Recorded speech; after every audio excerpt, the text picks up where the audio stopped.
ರಾಶಿ ರಾಶಿಯಾಗಿ ನನಗೆ ಅಯ್ಯೋ ಅಮ್ಮ ಶತ್ರುಘ್ನಿಗೂ ಈ ಸ್ಥಿತಿ ಬಂದೆ. ದ್ರೋಣಾಸುರ ಮುಖ್ಯರನ್ನು ಸಂಹರಿಸಿ ಪ್ರಪಂಚದಲ್ಲಿ ತನ್ನ ಯೋಗ್ಯತೆಯನ್ನು ತೋರಿಸಿಕೊಟ್ಟು ಮಾಡಿದ್ದ ಇವನು ದರಿದುಳಿದ್ದಾನೆ. ಅಯ್ಯೋ ಶಿವನೇ, ಭರತ, ಓ ತಮ್ಮ ಭರತ, ನನ್ನ ಒತ್ತಿನ ಸಹೋದರ ನೀನು, ಎಲ್ಲ ಸಹಜನ ನೀನು. ನಿನಗೂ ಈ ಸ್ಥಿತಿ ಆಗಿದೆ ದೇವರ ಭರತ. ತಮ್ಮ ಲಕ್ಷ್ಮಣ, ಬುದ್ಧಿ ಬಂದ ಗಳಿಗೆಯಿಂದ ಇವತ್ತಿನವರೆಗೆ ಯಾವುದೇ ಕಾರಣಕ್ಕಾಗಲೂ ನನ್ನನ್ನು ಗಲಿತವ ನೀನಲ್ಲ. ಈ ಪ್ರಪಂಚದಲ್ಲಿ ಎಲ್ಲ ವ್ಯಕ್ತಿಗಳಿಗೂ ಎಲ್ಲದಕ್ಕೂ ನೆರಳುವುದು ಎಂಬುದೊಂದಿದೆ. ಆದರೆ ಈ ರಾಮನ ಪಾಲಿಗೆ ನೆರಳಿಲ್ಲ ಲಕ್ಷ್ಮಣ, ನೆರಳಿಲ್ಲ. ನೀವೇ ನನ್ನ ನೆರಳು. ಆಕೃತಿಯಿಂದ ಮೊದಲಾಗಿ ನೆರಳು ಹೋಗುವುದಂತೆಯೇ ಎಂತಹ ದುಸ್ಥಿತಿಯಲ್ಲಿ ನನ್ನ ಪಾಲಿಗೆ ಬಂತು. ಅಯೋಧ್ಯೆಯ ಚಕ್ರವರ್ತಿಯಾಗಿ ಕೆಲ ಗಳಿಗೆಯ ಮುಂದೆ ನೆರಳಾಡುತ್ತಿದ್ದಂತಹ ಇಂದು ಸಕಲವನ್ನೂ ಕಳೆದುಕೊಂಡು ಏಕಾಂಗಿಯಾಗಿದ್ದೇನೆ. ಯಾಕೆ ಹೀಗಾಯಿತು ಅಂತ ಯೋಚಿಸಿದರೆ ಸರಿ, ನಮ್ಮ ಗುರುಗಳು ಗಜಾರಿ ವಿಷ್ಣುವನ್ನು ಅಲಂಕರಿಸುವ ಹೊತ್ತಿನಲ್ಲಿ ಆಡಿದಂತಹ ಮಾತು, ಧರ್ಮವನ್ನು ರಕ್ಷಿಸಬೇಕಾದ್ದು ನಿನ್ನ ಕರ್ತವ್ಯ ರಾಮ. ಯಾರೇ ಅಧರ್ಮದ ಕೃತ್ಯ ಮಾಡಲಿ ಅವರನ್ನು ದಂಡಿಸಬೇಕು ನೀನು. ಆಮೇಲೆ ಆ ಧರ್ಮದಂಡವನ್ನು ನನ್ನ ಶಿರದಲ್ಲಿಟ್ಟು ಆಡಿದ ಮತ್ತೊಂದು ಮಾತು, ನೀನು ದಂಡಿಸಬೇಕು. ನೀನೇ ಅಪರಾಧ ಮಾಡಿದೆ ಅಂತಿದ್ರೆ ನಿನ್ನನ್ನು ವಿಧಿ ದಂಡಿಸ್ತದೆ, ವಿಧಿ. ಸರಿ, ಅರಸನಾದಂತಹ ನಾನು ಎಲ್ಲಿ ಅಪರಾಧ, ನನ್ನ ಮನವನ್ನು ದುಡಿದಂತಹ ಜಾನಕಿಯನ್ನು ಕಾಡಿ ಗಟ್ಟಿದುದು ಅಪರಾಧವೇ? ಅದಕ್ಕಾಗಿ ಈ ಶಿಕ್ಷೆಯನ್ನು ನಾನು ಅನುಭವಿಸುತ್ತಾ ಇದ್ದೇನೆ ಅಂತ ತಿಳಿದುಕೊಳ್ಳಿ. ರಾಜ ರಾಮನಾಗಿ ಮಾಡಿದ ಕೆಲಸ ಅಪರಾಧವಲ್ಲದೇ ಇದ್ದರೂ ಸೀತೆಯ ದೃಷ್ಟಿಯಿಂದ, ಹೆಣ್ಣೊಬ್ಬಳ ದೃಷ್ಟಿಯಿಂದ ನೋಡಿದರೆ ಮಹಾಪರಾಧ ಆಗುವುದಿಲ್ವೇ? ಅದರ ಪರಿಣಾಮವಾಗಿ ಇಂದೆಲ್ಲವನ್ನೂ ಕಳೆದುಕೊಂಡಿದ್ದೇವೆ. ಶರಿ, ದುಃಖಿಸುವುದಕ್ಕಿದು ಗೊತ್ತಲ್ಲ. ಎಲ್ಲಿದ್ದಾರೆ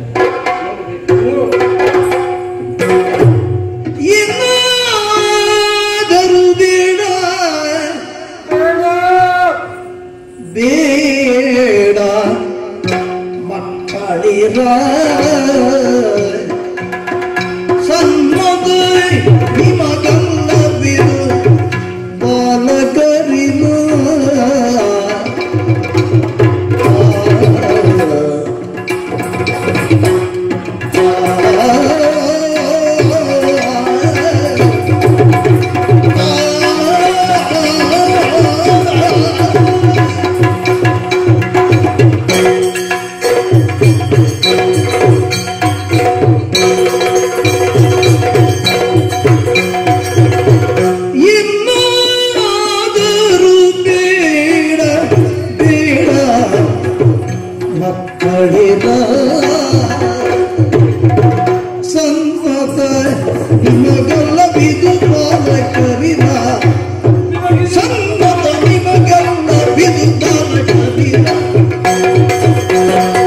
ಶಿಶುಗಳು ನೀವು ನಿಮ್ಮೊಡನೆ ಕಾಣಬೇಕ್ರಿ. ಶಿಶುಗಳು ನೀವು ನಿಮ್ಮೊಡನೆ ಆಡಗಬೇಕಿ.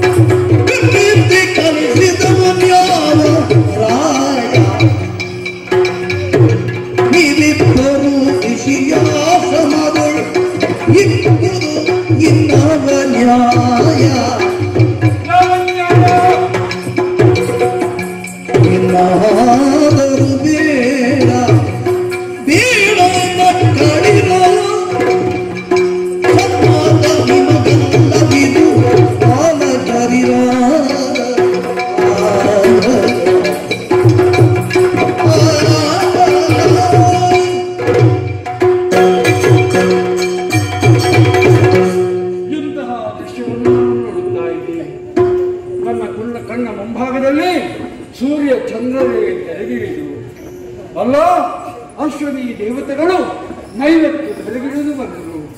ಈ ರೀತಿ ಭಾಸವಾಗುತ್ತಾರೆ. ಇಂತಹ ಚೆಲುವನ್ನು ಕಾಣುತ್ತಾ ಇದ್ದಂತೆ ನನ್ನ ಅಂತರಾಳದಲ್ಲಿ ಯಾವುದೋ ಒಂದು ಭಾವ ಉಕ್ಕೇರುತ್ತಾ ಇದೆ. ಚಿಕ್ಕ ಮಕ್ಕಳು ಎನ್ನುವುದರಲ್ಲಿ ಸಂದೇಹವೇ ಇಲ್ಲ. ಎಷ್ಟು ಅನರ್ಥಕ್ಕೆ ಕಾರಣವಾದಂತಹ ಮಕ್ಕಳನ್ನು ಕೊಲ್ಲಬೇಕು. ಇದನ್ನು ಯೋಚಿಸಿ ಮುಂದೆ ಬಂದೆ ಅಂತ ಇದ್ರೆ ಇವರ ಮುಖವನ್ನು ನೋಡುತ್ತಾ ಇದ್ದಂತೆಯೇ ತನ್ನ ಕೈ ಬೆರಳುಗಳು ಕಂಪಿಸುವುದಕ್ಕೆ ಪ್ರಾರಂಭವಾಗುತ್ತಾ ಇದೆ. ಭುಜ ಬಲ ಕುಗ್ಗುತ್ತಾ ಇದೆ. ಇವರ ಮಕ್ಕಳು ನೋಡುತ್ತಾ ಇದ್ದಂತೆಯೇ ಇಂತಹ ಭಾವಗಳು ನನ್ನ ಮನದಲ್ಲಿ ಹೆಚ್ಚಾಗುತ್ತಾ ಇದೆ. ಆದರೂ ಇಷ್ಟು ಅನರ್ಥ ಮಾಡಿದ್ದಾರಲ್ಲ, ವಿಚಾರಿಸದೇ ಇದ್ದರೆ ಅಪರಾಧ ಆಗುತ್ತದೆ. ಮಕ್ಕಳೇ, ಹಳ್ಳಿಯೇ ಶಹಬಾಜ್, ನೀವು ಮಾಡಿದಂತಹ ಕೃತ್ಯಕ್ಕೆ ನಾನು ನಿಜವಾಗಿ ಮೆಚ್ಚಿಕೊಂಡೆ. ಪ್ರಾಯಶಃ ನಾನು ಯೌವನದಲ್ಲಿ ಇರುವಾಗ ಇಂತಹ ಹಲವು ಕೆಲಸಗಳನ್ನು ಮಾಡಿದ್ದೇನೆ. ಆದ್ದರಿಂದಲೇ ಮೆಚ್ಚುಗೆ ಮಾತು ಬರುತ್ತಾ ಇದೆ. ಇಷ್ಟರವರೆಗೆ ಆದದ್ದಾಯಿತು. ಇನ್ನು ಮುಂದೆ ಏನು ಅಂತ ಯೋಚಿಸಬೇಕಾಗಿದೆ. ಆ ನೆಲೆಯಲ್ಲಿ ಇನ್ನಾದರೂ ಬೇಡ ಬೇಡ ಮಕ್ಕಳು, ನೀವು ಇನ್ನು ಮುಂದೆ ಯುದ್ಧದ ತವಕಕ್ಕೆ ಬಂದವರ ರಾಮ ಅಲ್ಲದೆ ನಿಮ್ಮ ಬಗ್ಗೆ ಆಶ್ಚರ್ಯವಾಗುತ್ತಾ ಇದೆ. ಹೌದೇ? ಸಮೀಪದಲ್ಲಿ ಆಶ್ರಮ ಹೊಂದಿದೆ. ಪ್ರಾಯಶಃ ನಿಮ್ಮನ್ನು ನೋಡುವಾಗ ಆ ಆಶ್ರಮಕ್ಕೆ ಸಂಬಂಧಪಟ್ಟಂತಹ ಮಕ್ಕಳಿರ್ಬಹುದು ಅಂತ ನನ್ನ ಕಲ್ಪನೆ. ಸರಿಯಾದ ಚಿಂತನೆ. ಮಕ್ಕಳೇ, ಯಾರ ಮಕ್ಕಳು? ಆಶ್ರಮದಲ್ಲೆಲ್ಲ ಮಕ್ಕಳು ಇರುವುದಕ್ಕೆ ಸಾಧ್ಯವೇ? ಇದ್ದರೂ ಈ ರೀತಿಯ ಮಕ್ಕಳು ಇರುವುದಕ್ಕೆ ಸಾಧ್ಯವೇ? ನಿಮ್ಮನ್ನು ಕಂಡಾಗ ನನ್ನ ಯೌವನದ ನೆನಪಾಗುತ್ತದೆ ಮಕ್ಕಳೇ. ಆಗಲಿ, ಯಾರು? ನಿಮ್ಮ ಹೆಸರೇನು? ನಿಮ್ಮ ತಂದೆ ಯಾರು? ನಿಮ್ಮ ತಾಯಿ ಯಾರು? ಅದಕ್ಕಿಂತ ಎಲ್ಲಕ್ಕಿಂತಲೂ ಮುಖ್ಯವಾಗಿ ನೀವು ಮಾಡಿರುವಂತಹ ಹೋರಾಟದಲ್ಲಿ ಬಿಡುವ ಅಸ್ತ್ರಗಳ ಹರಿಯನ್ನು ಕಂಡಾಗ ಶಾಸ್ತ್ರೀಯವಾಗಿ ಧನುರ್ವೇದವನ್ನು ಕಲಿತಿದ್ದೀರಿ ಅಂತ ಸ್ಪಷ್ಟವಾಗಿ ಗೊತ್ತಾಗುತ್ತಾರೆ. ನಿಮ್ಮ ಗುರುಗಳು ಯಾರು? ತಂದೆ ಯಾರು? ತಾಯಿ ಯಾರು?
ನಮಸ್ಕರಿಸಿಕೊಂಡಿದ್ದೇವೆ. ಗುರುಗಳು ಹೇಳ್ತಿದ್ರು, ರಾಮಾಯ ಶಾಶ್ವತ ಸುವಿಸ್ತೃತ ಷಡ್ಗುಣಾಯ ಸರ್ವೇಶ್ವರಾಯ ಬಲವೀರ್ಯ ಮಹಾಣವಾಯ.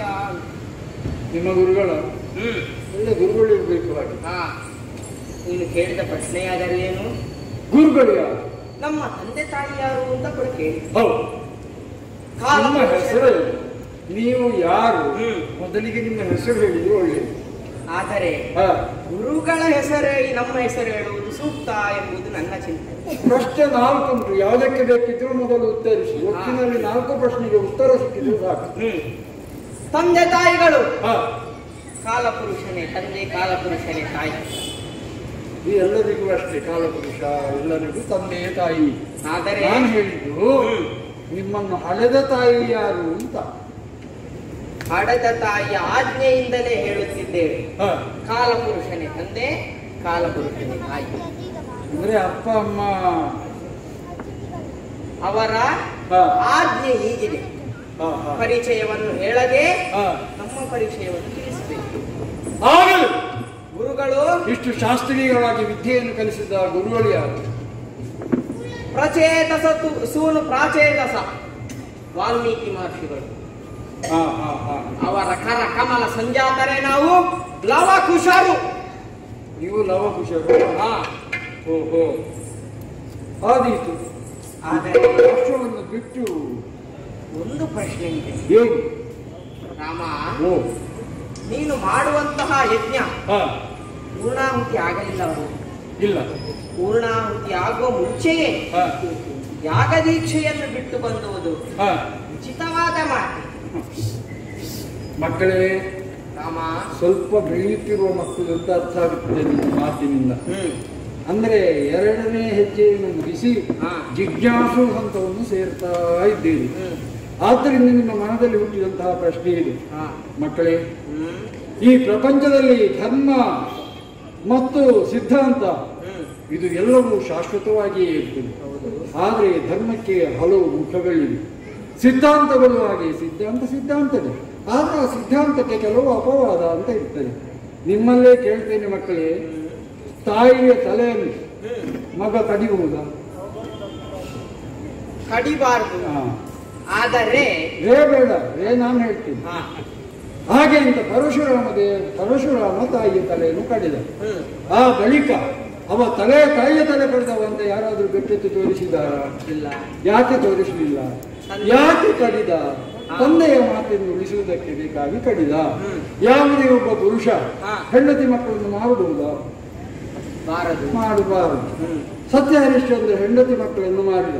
ಹೆಂಡತಿ ಮಕ್ಕಳನ್ನು ಮಾಡಿದವ ಅಂತ ಯಾರು ಅಪವಾದ ಹೊರಿಸಲಿಲ್ಲ. ಯಾಕೆ ಹೊರಿಸಲಿಲ್ಲ? ಆಡಿದ ಮಾತಿಗಾಗಿ, ಸತ್ಯಕ್ಕೆ ಬೇಕಾಗಿ ಹೆಂಡತಿ ಮಕ್ಕಳನ್ನು ಮಾಡುವುದು ಅಪರಾಧ ಅಲ್ಲ ಅಂತ ಪ್ರಪಂಚಮುಖಕ್ಕೆ ತೋರಿಸಿಕೊಟ್ಟ. ಅದೇ ರೀತಿ ಇದಕ್ಕೆಲ್ಲ ಏನು ಹೇಳ್ತಾರೆ? ಸಿದ್ಧಾಂತಗಳು, ತತ್ವಗಳಿರ್ತದೆ. ತತ್ವ ಸರಿಯಾದ ಇದೆಲ್ಲ ಅಪವಾದ ಘಟನೆಗಳು. ಅದೇ ರೀತಿ ಯಾಗ ದೀಕ್ಷಾಬದ್ಧನಾದಿದ್ದಂತಹ ನಾನು ಅಶ್ವವನ್ನು ಬಿಡಿಸುವುದು ಪ್ರಥಮ ಕರ್ತವ್ಯವಾದ್ದರಿಂದ ಗುರುಗಳಾದಂತಹ ವಸಿಷ್ಠರು, ವಾಮದೇವರು, ಜಾಬಾಲಿ ಮಹರ್ಷಿಗಳು, ನಮ್ಮ ಅಷ್ಟ ಋಷಿಗಳು ಸರಿಯಾದಂತಹ ಉತ್ತರವನ್ನು ಕೊಟ್ಟು ದೀಕ್ಷೆಯಿಂದ ಎದ್ದು ಹೋಗು ರಾಮ, ಅಶ್ವವನ್ನು ಬಿಡಿಸಿಕೊಂಡು ಬಾ, ಅವರ ಆಜ್ಞಾವರ್ತಿಯಾಗಿ ನಾನು ಬಂದಿದ್ದೇನೆ. ಇನ್ನಾದರೂ ಬೇಡ, ಅಶ್ವವನ್ನು ಬಿಟ್ಟುಕೊಳ್ಳಿ. ಅಶ್ವವನ್ನು ಬಿಟ್ಟುಕೊಡಲಾಗುವುದಿಲ್ಲ. ನಮಗೆ ಧರ್ಮಕ್ಕೆ ಉಚಿತವಾದಂತಹದ್ದು ಅಶ್ವವನ್ನು ಕಟ್ಟಿಟ್ಟು ನಿನ್ನಲ್ಲಿ ಹೋರಾಡುವುದೇ ಸರಿ. ಹೋರಾಡುವುದಕ್ಕೆ ಸಿದ್ಧರಾಗಿ ಕುಮಾರಕರ ಮಾತುಗಳು ಯಾವ ಪುರುಷನಿಗೆ ಜನಿಸಿದರು? ಈ ಹುಡುಗರು ಕವಿ ಹೇಗಾದರೂ ನಾಗಭೂಷಣ ಬರುವ ನಟನೆಗಳನ್ನೆಲ್ಲ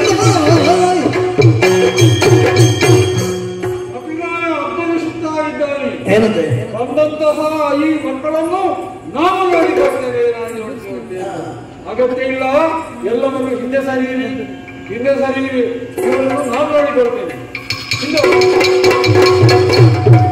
ಮೊದಲು ಬಂದವರಂತೆ ಹದಗಾರನಲ್ಲೀಗ ನೋಡು ತಮ್ಮ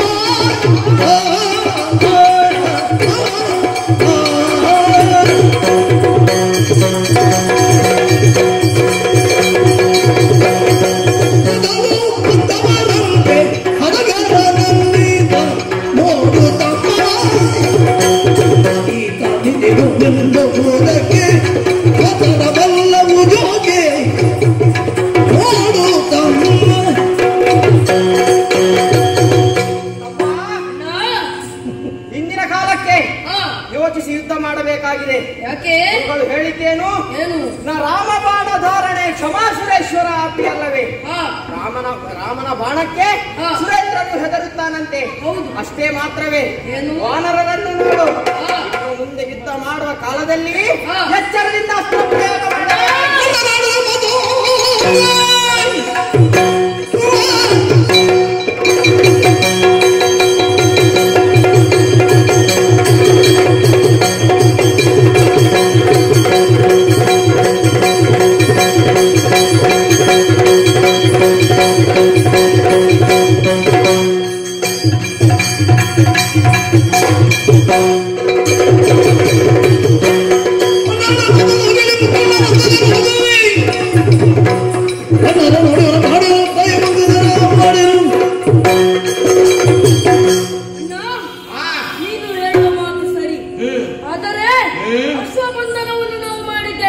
ಮಾಡಿದವ ನೀನೇ ಅಲ್ವೇ? ಹಿಂದೆ ಬಂದವರನ್ನೆಲ್ಲ ನಾವು ಸೋಲಿಸಿ ಸರಿಯಾದ ಮಾತು. ಹಾಗಾದರೆ ಇವನಿಗೆ ಏಕೆ ಭಯ ಪಡುವುದು? ವಾಲ್ಮೀಕಿ ಮಹರ್ಷಿಗಳನ್ನು ನಡೆಸಿ ಇದರ ಎದುರು ಯುದ್ಧವನ್ನೇ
ಮಂಗಳಮೈ ರಾಮನ ಕಂಠ ಸರವನ್ನು ನೋಡೆಯಮ್ಮ ರಣರಂಗದಿ ಬಿದ್ದ ಲಕ್ಷ್ಮಣನ ಮುಕುಟವನ್ನು ನೋಡೆಯಮ್ಮ.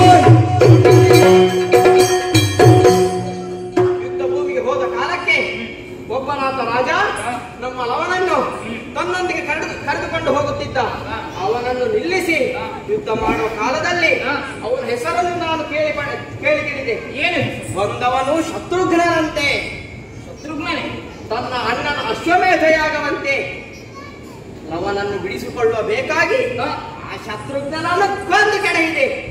ಆ ಶತ್ರುಘ್ನನ ಉಡುದಾರವನ್ನು ತಂದು ನಿನ್ನ ಮುಂದೆ ಇಟ್ಟಿದ್ದೇನಮ್ಮ. ತದನಂತರ ಬಂದವ ಇಂದ್ರಜಿತುವನ್ನೇ ವರ್ಧಿಸಿದ ಆ ಲಕ್ಷ್ಮಣ. ಇದಕ್ಕಾಗಿ ನಿನ್ನ ಸಮಯದಲ್ಲಿ ಇರುವರು ಒಟ್ಟು ಸೇರಿ ಅವನನ್ನು ಕೊಂದು ಬಿಟ್ಟೆವು. ಅವನ ಮಕುಟವದು ನೋಡಮ್ಮ. ಮತ್ತೆ ಬಂದವ ಭರತನಂತೆ. ಅವನನ್ನು ಕೊಂದು ಅವನ ಕೈ ಕಡಗವನ್ನೇ ಪಡೆದುಕೊಂಡು ಬಂದಿದ್ದೇವೆ. ನಂತರದ ಕಾಲದಲ್ಲಿ ವಾನರ ಸೇನೆಯೊಂದಿಗೆ ಕೂಡಿ ಬಂದ ಮಾತ ಮರ್ಯಾದ ಪುರುಷೋತ್ತಮ ಶ್ರೀರಾಮಚಂದ್ರ ಅವನೊಂದಿಗೆ ಯುದ್ಧ ಮಾಡಿ ಅವನನ್ನು ಕೊಂದು ಅವನ ಹಾರವನ್ನೇ ತಂದು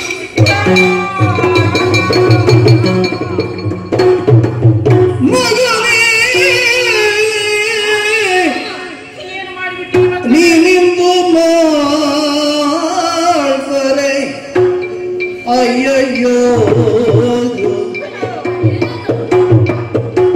ಎನ್ನ ಮಗನೇ ನೀನಿಂದು ಮಾಡ್ಬರೆ ರಘುವಂಶಿ ಪೂರ್ಣಚಂದ್ರ ಅಗಣಿತ ಭೋಗ ದೇವೇಂದ್ರ ಸುಗುಣ ಎನ್ನ ಖ್ಯಾತ ರಾಘವಾಗ ಮಗನೇ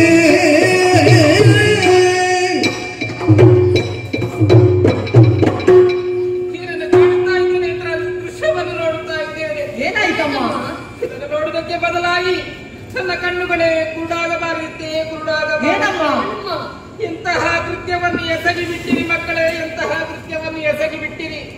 ಯಾಕಾಗಿ ನನ್ನ ಹೊಟ್ಟೆಯಲ್ಲಿ ಹುಟ್ಟಿದಿರಿ ಮಕ್ಕಳೇ, ಯಾಕಾಗಿ ಹುಟ್ಟಿದಿರಿ?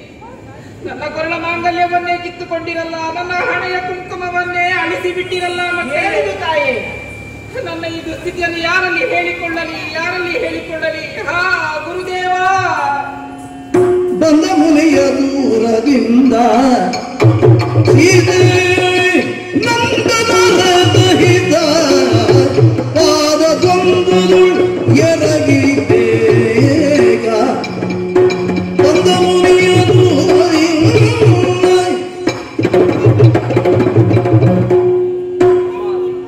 ಮಹರ್ಷಿಗಳೇ, ನನ್ನ ಆಶ್ರಮ ನಿವಾಸಿಗಳಾದ ಮೇಲೆ ನಿನ್ನ ಕಣ್ಣಲ್ಲಿ ನಾನು ನೀರನ್ನು ಕಂಡದ್ದಿಲ್ಲ. ಮಕ್ಕಳ ಲಾಲನೆ ಪಾಲನೆಯಲ್ಲಿಯೇ ಸ್ವರ್ಗ ಸುಖವನ್ನು ಕಂಡವಳು ನೀನು. ಆದರೆ ಇಂದಿಗೆ ಈ ರೀತಿಯಾಗಿ ಧಾರಾಕಾರವಾಗಿ ಕಣ್ಣೀರು ಸುರಿಸುತ್ತಿದ್ದೀಯಲ್ಲ, ಏನಾಯಿತು? ಏನು ಮಾಡಲಿ ಮುನಿಯೇ ಅದನ್ನ ಸೂರುಗಳಿಲ್ಲದೆ ಪೂರ ಬಂದೊದಗಿತು. ಏನು ಮಾಡಲಿ ಮುನಿಯೇ ತಂದೆ ತಾಯಿಗಳು ಅಣ್ಣ ಬಂಧು ಬಾಂಧವರನ್ನ ಮಂದಿರ ಬದುಕು ಬಾಳುವೆಗಳೆಲ್ಲವ ಬಿಟ್ಟು ಒಂದಿನ ವನದೆಡೆಗೆ ಕಳುಹಿದ ರಾಮಚಂದ್ರ ಯಾವರ ನುಡಿಗೆ.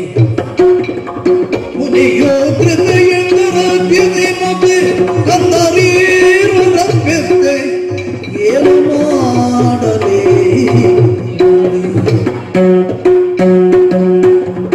ಮಹರ್ಷಿಗಳೇ, ಏನು ಅಂತ ಹೇಳಲಿ ನಾಲಗೆಯಲ್ಲಿ ಹೇಳಲಿ ಮಹರ್ಷಿಗಳೇ, ಹೇಳಲಿ. ಯಾಕಮ್ಮ, ಏನಾಯ್ತು? ನನ್ನ ಈ ದುಃಖಕ್ಕೆ ಬೇರೆ ಯಾರು ಕಾರಣರಲ್ಲ. ನನ್ನ ದುಃಖಕ್ಕೆ ನನ್ನ ಮಕ್ಕಳೇ ಕಾರಣೀಕರ್ತರಾಗಿದ್ದಾರೆ. ಅವರಲ್ಲೇ ಕೇಳಿ ಮಹರ್ಷಿಗಳೇ, ಅವರಲ್ಲೇ ಕೇಳಿ. ಏನ್ ಮಾಡಿ ನಿನ್ನ ಮಕ್ಕಳೇ? ಯಾಕಮ್ಮ, ಏನಾಯ್ತು? ಹೇಳು ಮಗನೇ. ಏನಾಯ್ತು ಮಗನೇ? ಗುರುಗಳೇ, ನಮ್ಮ ಆಶ್ರಮಕ್ಕೆ ಯಾವುದೋ ಒಂದು ಅಶ್ವಮೇಧ ಯಾಗದ ಕುದುರೆ ಬಂದು ನಮ್ಮ ವನವನ್ನೇ ಹಾಳು ಕೆಡೆಯಿತು. ಅದನ್ನು ಕಂಡ ಲವ ಆ ಕುದುರೆಯನ್ನು ಕಟ್ಟಿ ಹಾಕಿದ. ಯುದ್ಧಕ್ಕಾಗಿ ಬಂದವ ಶತ್ರುಘ್ನನಂತೆ ಲವನನ್ನು ಸೋಲಿಸಿ ಕರೆದುಕೊಂಡು ಹೋಗುವ ಕಾಲದಲ್ಲಿ ತಾಯಿ ಆಣತಿಯನ್ನು ಪಡೆದು ಅವನನ್ನು ಕೊಂದು ಕೆಡವಿದೆ. ತದನಂತರ ಬಂದವ ಲಕ್ಷ್ಮಣನಂತೆ, ಆದ ಮೇಲೆ ಭರತ, ಅದೆಲ್ಲ ಮುಗಿದ ನಂತರ ಶ್ರೀರಾಮಚಂದ್ರನನ್ನು ಮೂವರನ್ನು ಒಟ್ಟಿಗೆ ಕೊಂದು ಅವರ ಆಭರಣಗಳನ್ನು ತಂದಿದ್ದೇವೆ. ಶಿವ ತಪ್ಪು ಮಾಡಿದರೆ ನೀವು ಕೇಳಿದರೆ ಯಾಕಪ್ಪ ಲೋಕದ ಜನರು ಬುದ್ಧಿಗಳಾಯ್ತು ಅವರ ಕೊಂದಿರಿ ರಾಮನಪ್ಪ ಮುಲ್ಲವೇ ನಿಮಗೆ ಕೇಳಿ ಬಾಲಕರಿಲ್ಲ. ತಪ್ಪು ಮಾಡಿದಿರಿ ನೀವು. ತಪ್ಪು ಮಾಡಿದಿರಿ ಮಕ್ಕಳೇ, ತಪ್ಪು ಮಾಡಿದಿರಿ. ಮಕ್ಕಳಾಟಿಕೆಗೂ ಒಂದು ಮಿತಿ ಎನ್ನುವುದಿದೆ, ಆದರೆ ನಿಮ್ಮದು ಅದನ್ನು ದಾಟಿದೆ. ನಿಮ್ಮಲ್ಲಿ ಮಾತನಾಡಿ ಸಮಯವನ್ನು ವ್ಯರ್ಥ ಮಾಡುವುದಲ್ಲ. ಈಗ ಅವರು ಎಲ್ಲಿದ್ದಾರೆ ತೋರಿಸಿ ಗುರುಗಳೇ.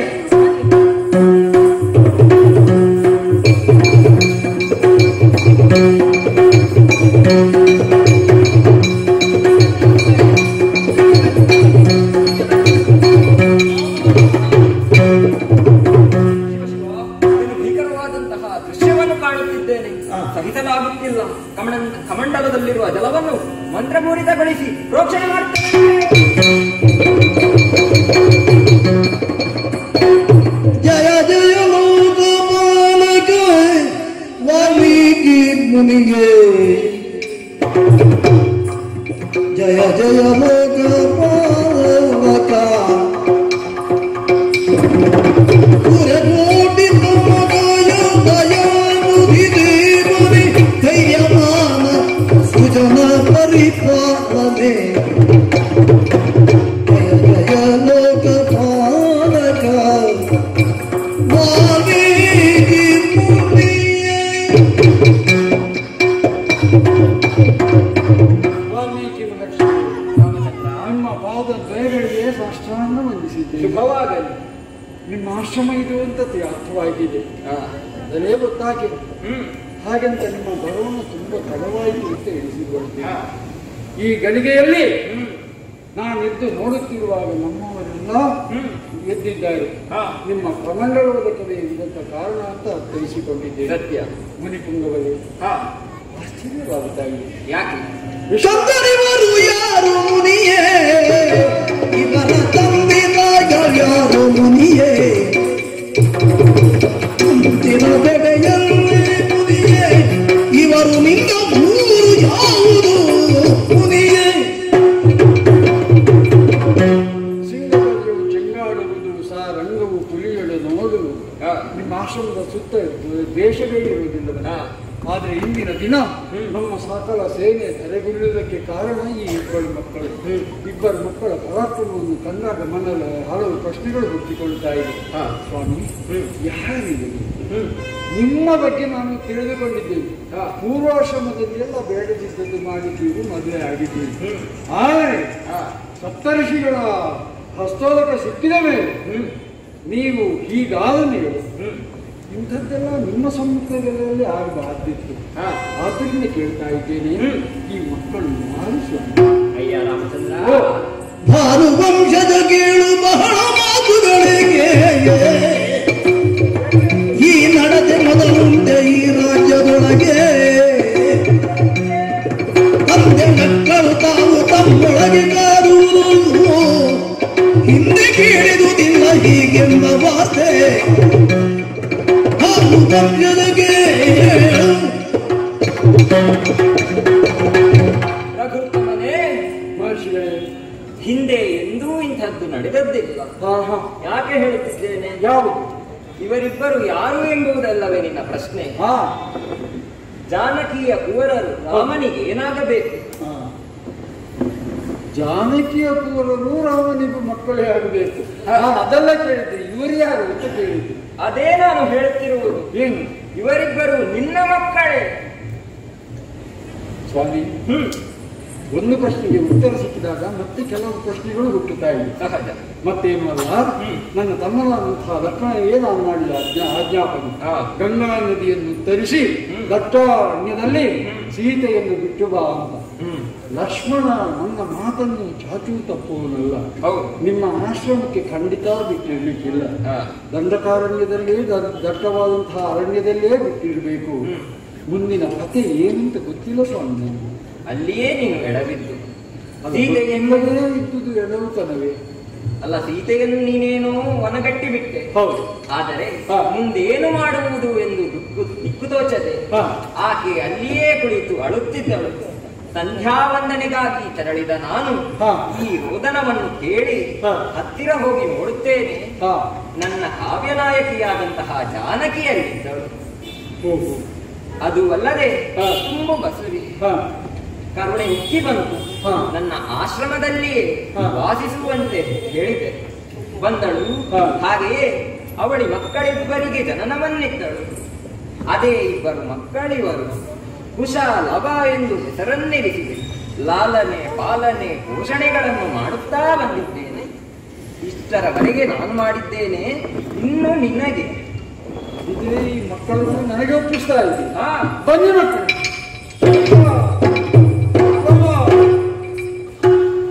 ಮಹರ್ಷಿಗಳೇ, ಮಕ್ಕಳನ್ನೇ ನಾವು ಒಪ್ಪಿಸಿದಿರಿ. ಆದ್ರೆ ಇನ್ನೊಂದು ಜವಾಬ್ದಾರಿ ಬಾಕಿ ಇದೆ, ಉಳಿದಿದೆ ಅಂತ. ಗೊತ್ತಾಯಿತು ರಾಮಚಂದ್ರ. ಅಮ್ಮ ಜಾನಕಿ, ಬಾರಮ್ಮ. ಪತಿಯ ನೋಡಿದಳು ಸೀತೆ ಜಗದೀಶ. ಪತಿಯ ನೋಡಿದಳು ಸೀತೆ ರಘುವಂಶಾಧಿ ಚಂದ್ರ ಸೂರ್ಯಗೂಡಿದ ಮಗುವೆಯ ಪತಿಯ ನೋಡಿದಳು. ಜಾನಕಿ, ನಿನ್ನ ಪತಿಯೇ ಬಂದು ನಿಂತಿದ್ದಾರೆ. ನಿನ್ನ ಮನಸ್ಸಿನಲ್ಲಿ ಏನಿದೆಯೋ ಅದನ್ನೇ ಹೇಳಿ.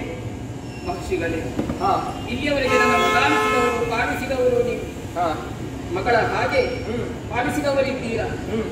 ಮಾತ್ರವಲ್ಲ, 2 ಮಕ್ಕಳಿಗೆ ಜನ್ಮವನ್ನು ಇತ್ತವಳು ನಾನಿದ್ದೇನೆ. ಸತ್ಯ. ಈ ಸಂದರ್ಭದಲ್ಲಿ ನನ್ನ ಜನ್ಮ ಸಾರ್ಥಕವಾಯಿತು ಮಹರ್ಷಿಗಳೇ, ನನ್ನ ಜನ್ಮ ಸಾರ್ಥಕವಾಯಿತು. ಇಬ್ಬರು ಮಕ್ಕಳನ್ನು ಶ್ರೀರಾಮಚಂದ್ರನ ಪಾದಮೂಲದಲ್ಲಿಯೇ ಇರಿಸಿದವಳಿದ್ದೆ. ಜಾನಕಿ, ಶೋಕಿಸಬೇಕಾದದ್ದಿಲ್ಲ. ಇದೆಲ್ಲವೂ ಆ ವಿಧಿಯಾಟವೇ ಸರಿ. ಯಾಕೆ ಹೇಳುತ್ತೇನೆ? ಇನ್ನಾದರೂ ಭೂಜಾತಿ. ನಾನು ಕೂಡ ವಲ್ಮೀಕದಿಂದ ಹುಟ್ಟಿದ ಕಾರಣ ವಾಲ್ಮೀಕಿ ಎನಿಸಿಕೊಂಡವ. ಮರುಹುಟ್ಟಾದರೂ ನಾನು ಆ ಭೂತಾಯಿಯ ಮಗನೇ. ಆದ್ದರಿಂದ ಭಾವದಲ್ಲಿ ನಿನಗೂ ನನಗೂ ನಂಟೇನಾಗುತ್ತದೆ ಬಲ್ಲೆಯ. ನಿನ್ನ ಅಣ್ಣನ ಸ್ಥಾನದಲ್ಲಿ ನಾನಿದ್ದೇನೆ. ಹೆಣ್ಣೋರ್ವಳ ಚೊಚ್ಚಲ ಹೆರಿಗೆ ಎಲ್ಲಿ ಆಗಬೇಕು ಅಂತ ಕೇಳಿದ್ರೆ ಅದು ತವರು ಮನೆಯಲ್ಲಿ ಆಗಬೇಕು ಎಂದು ಹೇಳುತ್ತಾರೆ. ಹಾಗಿರುವಾಗ ಅದಕ್ಕಾಗಿಯೇ ನಿನ್ನ ಹೆರಿಗೆಗೋಸ್ಕರವೇ ಈ ವಿಧಿ ಆಡಿದ ನಾಟಕವಿದು ಎಂದು ತಿಳಿದುಕೋ, ಶೋಕಿಸಬೇಕಾದದ್ದಿಲ್ಲ. ಇನ್ನು ರಾಮಚಂದ್ರ, ಹಾ, ನನ್ನ ಮನದಿಯಾದಂತಹ ಜಾನಕಿಯನ್ನು ನೀವು ಒಪ್ಪಿಸಿದ್ದೀರಿ. ಹಾ. ಸ್ವೀಕರಿಸುವ ಬಗ್ಗೆ ಸ್ವಲ್ಪ ಯೋಚಿಸಬೇಕಾಗಿದೆ. ಹಾ. ಧರ್ಮ ಸಂಕಟದ ವಿಷಯ ಅಲ್ಲ ಇದು. ಪ್ರಾಯಶಃ ಯಾಗ ದೀಕ್ಷಾಬದ್ಧನಾದಂತಹ ನಾನು ಸೀತೆಯ ಪುತ್ಥಳಿಯ ಬೊಂಬೆಯನ್ನು ಮಾಡಿ ಯಾಗ ಮಾಡ್ತಾ ಇದ್ದೇನೆ. ಹೌದು. ಮುಂದೆ ಹೇಗೆ ಎಂಬುದನ್ನು ನಮ್ಮ ಗುರುಗಳು ಕೇಳಿಯೇ ಆಗಬೇಕಷ್ಟೇ. ಹಾಗೆಂದು ಹೆಚ್ಚು ಅವಧಿ ಇಲ್ಲ. ಪ್ರಾಯಶಃ 1 ವರ್ಷ ಆಗ್ತಾ ಬಂದು ನಾವು ಹೊರಟಿದ್ದೇವೆ. ಪೂರ್ಣಾವತಿಯ ಸಮಯ, ಅಶ್ವಮೇಧ ಪೂರ್ಣಾವತಿಯ ಸಮಯ ಸನ್ನಿಹಿತವಾಗುತ್ತಾ ಇದೆ. ಕರಜೋಡಿಸಿ ಶಿರವಾಗಿ ನಿಮ್ಮಲ್ಲಿ ನಾನು ಬೇಡಿಕೊಳ್ಳುವುದಿಷ್ಟೇ, ಪೂರ್ಣಾಹುತಿಗೆ ಸನ್ನಿಧಾನ ಅಲ್ಲಿವರೆಗೆ ಪಾದ ಬೆಳೆಸಿ ನಮ್ಮನ್ನೆಲ್ಲ ಹರಸಬೇಕು ಅಂತ ಬೇಡಿಕೊಳ್ತೀನಿ. ಚಿಂತಿಸಬೇಡ ರಾಮಚಂದ್ರ, ನಾನು ಹೇಳಿದಂತೆ ಇದೆಲ್ಲವೂ ವಿಧಿಯ ಆಟ. ಆದ್ದರಿಂದ ನೀನು ಈಗ ಸೇನಾ ಸಮೇತನಾಗಿ ಸಾಕೇತಪುರವನ್ನು ಸೇರಿಕೋ. ಶುಭ ಮುಹೂರ್ತವೊಂದನ್ನು ನೋಡಿ ನಾನು ಆ ಮಕ್ಕಳಿಬ್ಬರ ಸಹಿತ ಸೀತಾ ಸಮೇತನಾಗಿ ಯಜ್ಞಕ್ಕೆ ಆಗಮಿಸುತ್ತೇನೆ. ಚಿಂತಿಸಬೇಡ. ಜಯ ಜಯ ಜಯ ಜಯ ಜಯ.